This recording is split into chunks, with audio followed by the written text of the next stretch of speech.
Judges chapter 19. A Levite and his concubine. In those days, Israel had no king. Now, a Levite who lived in a remote area in the hill country of Ephraim took a concubine from Bethlehem in Judah.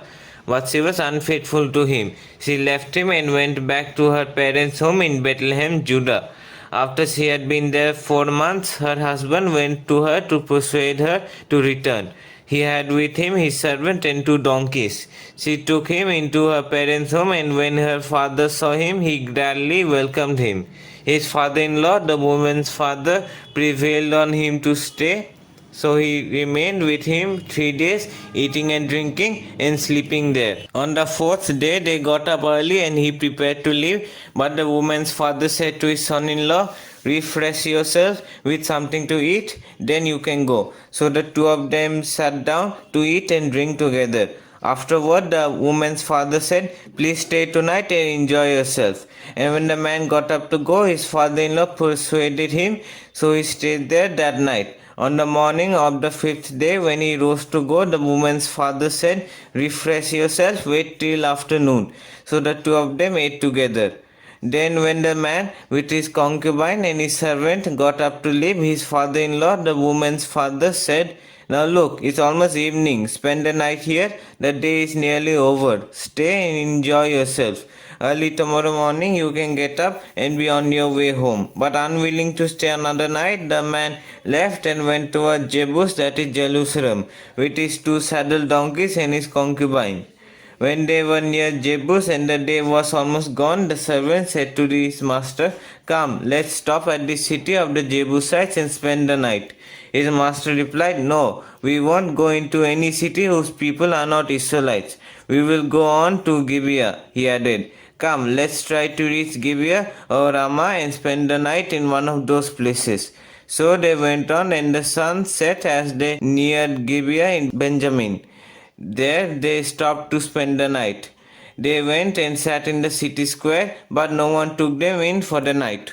That evening, an old man from the hill country of Ephraim, who was living in Gibeah, the inhabitants of the place were Benjamites, came in from his work in the fields. When he looked and saw the traveler in the city square, the old man asked, "Where are you going? Where did you come from?" He answered, "We are on our way from Bethlehem in Judah to a remote area in the hill country of Ephraim where I live. I have been to Bethlehem in Judah, and now I am going to the house of the Lord. No one has taken me in for the night. We have both straw and fodder for our donkeys, and bread and wine for ourselves, your servants. Me, the woman, and the young man with us. We don't need anything." "You are welcome at my house," the old man said. "Let me supply whatever you need. Only don't spend the night in the square." So he took him into his house and fed his donkeys. After they had washed their feet, they had something to eat and drink. While they were enjoying themselves, some of the wicked men of the city surrounded the house. Pounding on the door, they shouted to the old man who owned the house, "Bring out the man who came to your house so we can have sex with him." The owner of the house went outside and said to them, "No, my friends, don't be so vile. Since this man is my guest, don't do this outrageous thing. Look, here is my virgin daughter and his concubine. I will bring them out to you now, and you can use them and do to them whatever you wish. But as for this man, don't do such an outrageous thing." But the men would not listen to him. So the man took his concubine and sent her outside to them, and they raped her and abused her throughout the night. And at dawn they let her go. At daybreak the woman went back to the house where her master was staying, fell down at the door and lay there until daylight. When her master got up in the morning and opened the door of the house and stepped out to continue on his way, there lay his concubine, fallen in the doorway of the house with her hands on the threshold. He said to her, "Get up, let's go," but there was no answer. Then he put her on his donkey and set out for home. When he reached home, he took a knife and cut up his concubine limb by limb into 12 parts and sent them into all the areas of Israel. Everyone who saw it said, "Such a thing has never been seen or done, not since the day the Israelites came up out of Egypt. Think about it, consider it, tell us what to do." Judges chapter 20. The Israelites punished the Benjamites. Then all the Israelites from Dan to Beersheba and from the land of Gilead came out with one accord and assembled before the Lord in Mizpah. The leaders of all the peoples of the tribes of Israel took their places in the assembly of the people of God, 400,000 soldiers armed with swords. The Benjamites heard that the Israelites had gone up to Mizpah. Then the Israelites said, "Tell us how this awful thing happened." So the Levite, the husband of the murdered woman, said, "I and my concubine came to Gibeah in Benjamin to spend the night. During the night, the men of Gibeah came after me and surrounded the house, intending to kill me. They raped my concubine and she died. I took my concubine, cut her into pieces, and sent one piece to each region of Israel's inheritance because they committed this lewd and outrageous act in Israel. Now, all you Israelites, speak up and give your verdict." All the people rose with one accord, saying, "None of us will go home. No, not one of us will return to his house. But now this is what we'll do to Gibeah. We'll go up against it as the Lord directs. We'll take 10 men out of every 100 from all the tribes of Israel, and 100 from 1,000, and 1,000 from 10,000 to get provisions for the army. Then when the army arrives at Gibeah in Benjamin, it can give them what they deserve for this outrageous act done in Israel." So all the Israelites got together and united against the city with one accord. The tribes of Israel sent messengers throughout the tribe of Benjamin, saying, "What about this awful crime that was committed among you? Now turn those wicked men of Gibeah over to us, so that we may put him to death and purge the evil from Israel." But the Benjamites would not listen to their fellow Israelites. From their towns they came together at Gibeah to fight against the Israelites. At once the Benjamites mobilized 26,000 swordsmen from their towns, in addition to 700 able young men from those living in Gibeah. Among all these soldiers there were 700 who were left-handed, each of whom could sling a stone at a head and not miss. Israel, apart from Benjamin, mustered 400,000 swordsmen, all of them fighting men. The Israelites went up to Bethel and inquired of God. They said, "Who of us is to go up first to fight against the Benjamites?" The Lord replied, "Judah shall go first." The next morning the Israelites got up and pitched camp near Gibeah. The Israelites went out to fight the Benjamites and took up battle positions against them at Gibeah. The Benjamites came out of Gibeah and cut down 22,000 Israelites on the battlefield that day. But the Israelites encouraged one another and again took up their positions where they had stationed themselves the first day. The Israelites went up and wept before the Lord until evening, and they inquired of the Lord. They said, "Shall we go up to fight against the Benjamites, our fellow Israelites?" The Lord answered, "Go up against them." Then the Israelites drew near to Benjamin the second day. This time when the Benjamites came out from Gibeah to oppose them, they cut down another 18,000 Israelites, all of them armed with swords. Then all the Israelites, the whole army, went up to Bethel, and there they sat weeping before the Lord. They fasted that day until evening and presented burnt offerings and fellowship offerings to the Lord. And the Israelites inquired of the Lord. In those days the ark of the covenant of God was there, with Phinehas son of Eleazar the son of Aaron ministering before it. They asked, "Shall we go up again to fight against the Benjamites, our fellow Israelites, or not?" The Lord responded, "Go, for tomorrow I will give them into your hands." Then Israel set an ambush around Gibeah.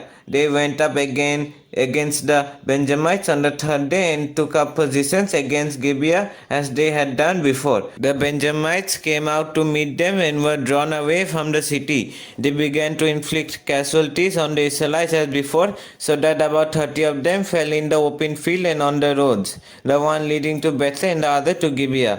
While the Benjamites were saying, "We are defeating them as before," the Israelites were saying, "Let's retreat and draw them away from the city to the roads." All the men of Israel moved from their places and took up positions at Baal Tamar, and the Israelite ambush charged out of its place on the west of Gibeah. Then 10,000 of Israel's able young men made a frontal attack on Gibeah. The fighting was so heavy that the Benjamites did not realize how near disaster was. The Lord defeated Benjamin before Israel, and on that day the Israelites struck down 25,100 Benjamites, all armed with swords. Then the Benjamites saw that they were beaten. Now the men of Israel had given way before Benjamin because they relied on the ambush they had set near Gibeah. Those who had been in ambush made a sudden dash into Gibeah, spread out and put the whole city to the sword. The Israelites had arranged with the ambush that they should send up a great cloud of smoke from the city, and then the Israelites would turn in the battle. The Benjamites had begun to inflict casualties on the Israelites, about 30, and they said, "We are defeating them as in the first battle." But when the column of smoke began to rise from the city, the Benjamites turned and saw the smoke of the whole city going up into the sky. Then the Israelites turned on them, and the Benjamites were terrified because they realized that disaster had come on them. So they fled before the Israelites in the direction of the wilderness, but they could not escape the battle. And the Israelites who came out of the towns cut them down there. They surrounded the Benjamites, chased them, and easily overran them in the vicinity of Gibeah on the east. 18,000 Benjamites fell, all of them valiant fighters. As they turned and fled toward the wilderness to the rock of Rimmon, the Israelites cut down 5,000 men along the roads. They kept pressing after the Benjamites as far as Gidom and struck down 2,000 more. On that day, 25,000 Benjamite swordsmen fell, all of them valiant fighters. But 600 men turned and fled into the wilderness to the rock of Rimmon, where they stayed 4 months.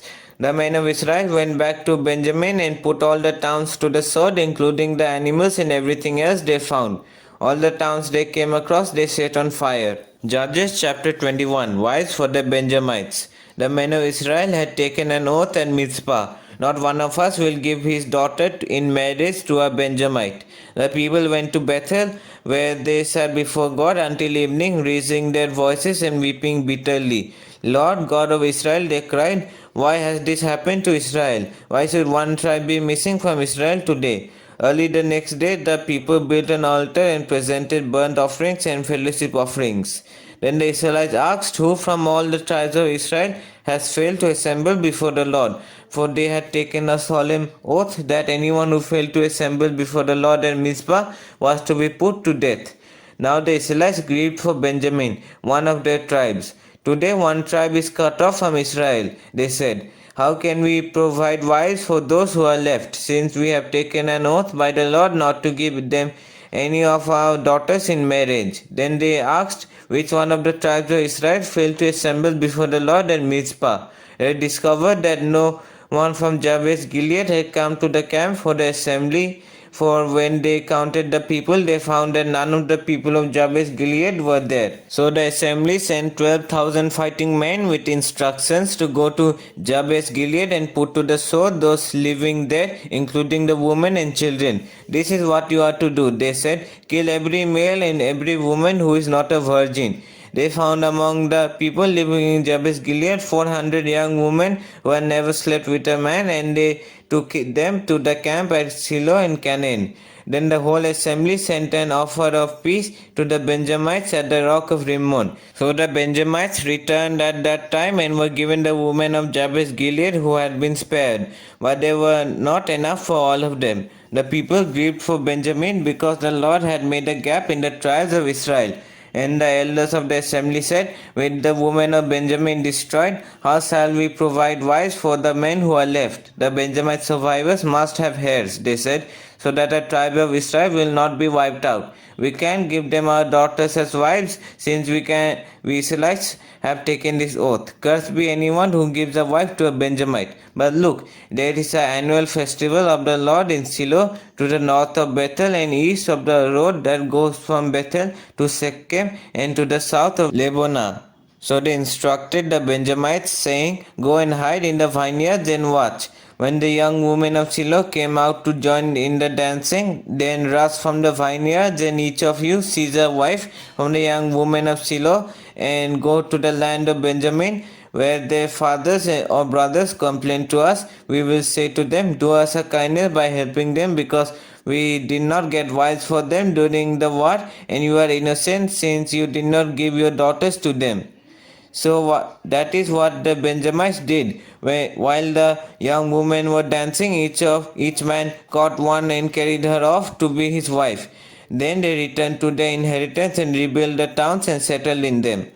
All that time, the Israelites left that place and went home to their tribes and clans, each to his own inheritance.